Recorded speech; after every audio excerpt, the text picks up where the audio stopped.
Housewives of Miami is back. It's giving, and it's hotter than any human fire.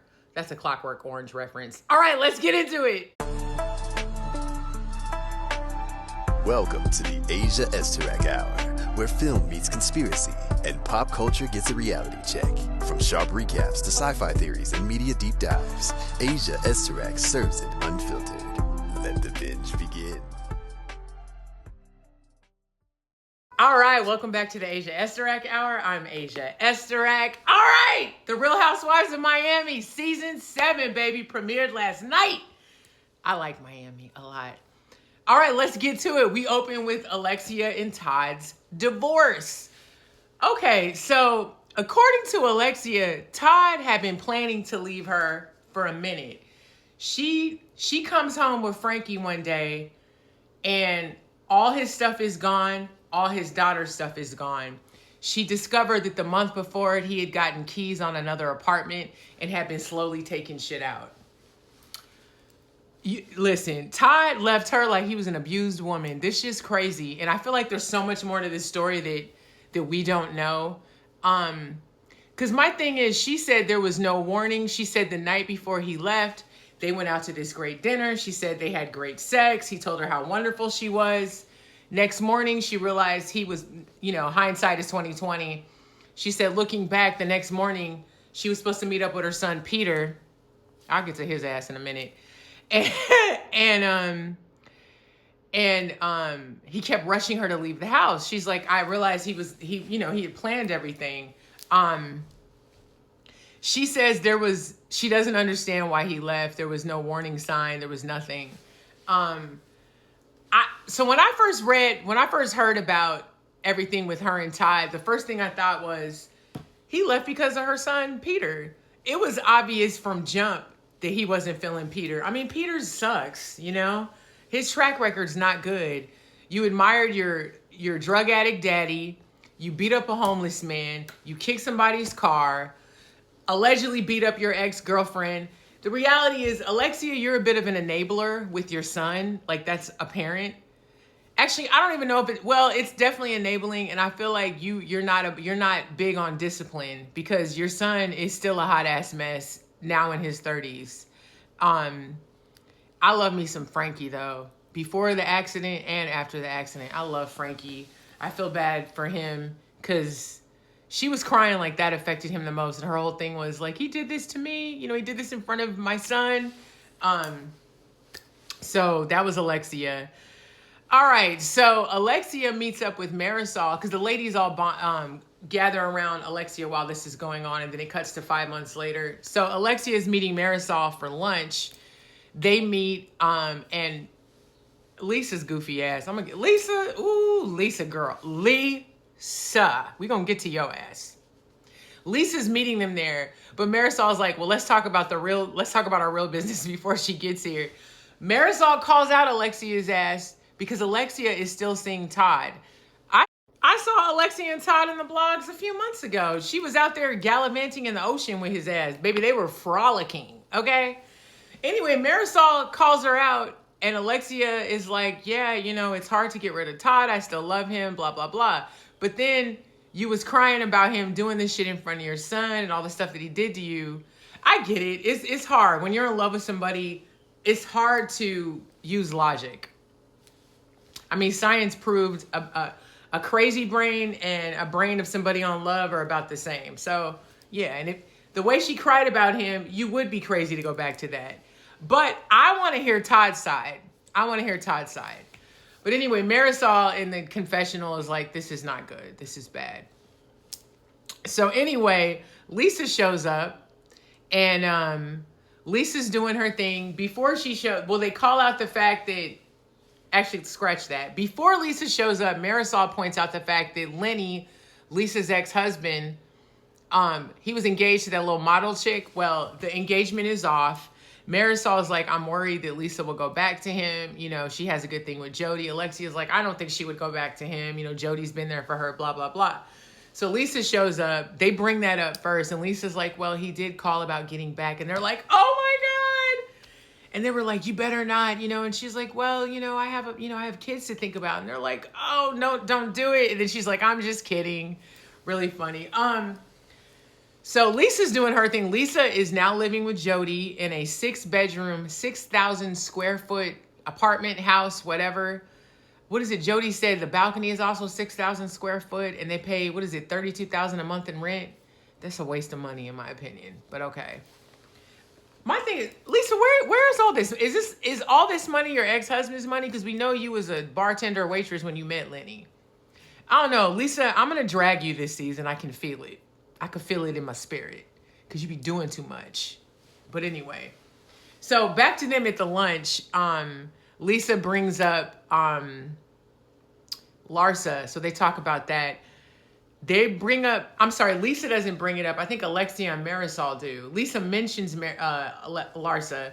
So Larsa's upset with Lisa because Jody, Lisa's boyfriend, has been hanging out with Larsa's ex, Marcus Jordan, who's a mess, by the way. And they're trying to get Lisa to understand why she's upset. Larsa has every right to be upset. Larsa and Lisa are like that. And I didn't even know this. We later find out in this episode that Larsa testified for her in her whole divorce thing. So I get why Larsa would be mad. Lisa's not understanding it. Well, Marcus and Jody were friends. And, we were at a restaurant. We walked in. Marcus is at the table with they're friends, blah, blah, blah. Shut up, Lisa. Because they were not friends prior to this shit. Of course, Alexia and Marisol are trying to get Lisa to understand where Larsa's coming from, and she's not getting it. Lisa is the most problematic, disloyal bitch on that show. Because I will not forget how her narrow behind acted last year when they were in Mexico on that boat trip, the way she was acting towards Gertie. And all she cared about was picking up her lip gloss. Girl, bye. It's funny how people forget how motherfuckers were there for you when you were going through your shit with Lenny, and now the tables have turned and you're nowhere to be there. Look at me defending Larsa, who I can't stand, but I'm fair. I'm fair. So anyway, Lisa of course doesn't get it, and we'll go back to that later on at the end of the episode because she still don't get it. I don't think she ever will. Anyway, so after that we go to Julia and Martina. Julia and Martina are going to be adopting two baby twin boys. So they're like baby proofing the house. That was really awesome for them. Because we know Julia really wanted to have more kids. Martina is cancer-free. That's dope for them. Julia, I would hate to have to drag you this season. So Julia starts talking about Gertie. So apparently she did a Zoom call where she basically revealed that she's having kids, that she's having these twin babies, right? So everyone was on the call except for Gertie, Lisa, and I think Gertie and Lisa and somebody else. But Gertie apparently was in the waiting room and then her call dropped off and she never logged in. We later find out that Gertie had a business call or something around the same time and she had to hop off. Whatever. But Julie is talking to Martina about this and she's like, well, her response back to me after she didn't come back on the call was, congrats. So they're like, that wasn't very nice. Don't give my girl Gertie too much now. Y'all like to give her shit and she don't be doing nothing to anybody. I don't know. I feel like there's more to that. That just seemed light. Like you're upset with her because she dropped off a call. I'm sure there's more to that. And we'll see it later on in the season. I hope we do, because that's not a reason to fucking be mad at somebody. But okay. So anyway, we go to Lisa and Jody briefly in their house. Jody's birthday's coming up, so they're throwing a party for him at her where they live. This scene was interesting because when they're talking about who's coming to the party and Lisa's talking about the whole drama with Larsa and the whole Marcus Jordan bullshit of it all. Jody's like, well, we don't want any drama here. They don't invite Marcus to the party. But it was interesting because Jody said something. He was like, well, he makes this comment that's like, I just want to make sure that my friends are coming to the party. I want to make sure it's my party and not your party. I want it to be about me, which makes sense because it's his birthday. But it was interesting. It was an interesting comment. And then it was also interesting what Larsa said about Jody at the end of the episode. She actually said that he's a yes man and he kisses people's ass. I could see all that. And she said with him and Marcus Jordan, he's more interested in the last name than actually Marcus. That was very telling. It's giving cloud chaser, but okay. All right. So after that, we get to Kiki. Kiki is the prettiest woman that ever lived. She's fucking gorgeous. She has such a great personality. I love Kiki. Why is Kiki not a full-time cast member? I'm curious. I'm not mad at it. Just if she has to be a friend of the show forever, okay, fine. As long as she's on the show. Like, I look forward to seeing Kiki. I really do. So Kiki and Gertie meet up. Well, Gertie meets Kiki on this yacht at the Miami Yacht Club. It was hilarious because Kiki was like, I used to, I have access to the yachts here. I used to date the owner of the Miami Yacht Club. And the producer behind the camera is like, are you guys dating? And she was like, no. She was like, everybody thinks we're sleeping together. She's like, no. No, Kiki just got it like that because she's dope. But Kiki's had a lot happen. She said the relationship she had last year, that fell apart. Turns out dude had a girlfriend. She moved and her son just graduated from high school and is now a college student. So Kiki got it going on. Gertie showed up. Gertie looks amazing. So Gertie, she said she's cancer free, but she's still feeling the remnants of the chemo. Still doing she said she has 6 surgeries. She admits that she still needs to get, breast augmentation or like something. She'd mentioned that. She looked great because Gertie was like, I don't look good. I've gained weight. She was wearing this bomb ass bikini. That bald head. Gertie, you looked amazing. Adriana shows up. I love Adriana because Adriana is blunt like a motherfucker. I need to look up her sign because she gives me Sagittarius energy. She's either a Sag, a Virgo, or a Gemini, boo. She's one of the 3. Love her. I could be wrong. She could be a Leo. But I love Adriana. So at the beginning of the episode with the whole Alexia, Todd shit, Adriana had been saying that there was cracks in that marriage and Todd wasn't everything that we all thought he was. And she said this was the one time where she wished she had been wrong. She doesn't really elaborate on it when they're all on the boat together, her, Kiki, and Gertie. But, her face when they're talking about, Alexia and Todd back together, and she's just like, but Adriana is doing her thing. She's dating this, good-looking French man. She love her a French man. She said he's French aristocracy. He's a marquis. He has a title. Hilarious. Dude's good-looking. Adriana can get a man now, y'all. Adriana, stay with a dude. I always liked her because she's... what lives rent free in my head when Adriana told Joanna Krupka on that reunion when she was talking about her ex Roman, his limp penis. That shit is hilarious. Anyway, I don't know if I could say that the P word on YouTube or TikTok or whatever, but that shit was hilarious. Anyway, they briefly bring up Larsa, Lisa, and Jody and Larsa. That's gonna be a point of contention this season. That is apparent. So anyway, we go to Larsa's house with her mom. Her mom is there. So Larsa basically recaps what happened with her and Marcus Jordan. Marcus Jordan, she said they broke up. They were off and on a few times. Very toxic. Her kids were telling her to get away from him. Eventually he did. They broke up and he's been making horrible, disparaging comments about her in the press. And he even has been reaching out to her friends and talking shit. Nasty text messages. So here's the thing. I never liked Marcus Jordan. And what bothered me the most about him was the fact that comment that he made at that reunion in the back where he was talking about none of these ladies are fit to wash the dishes in my house.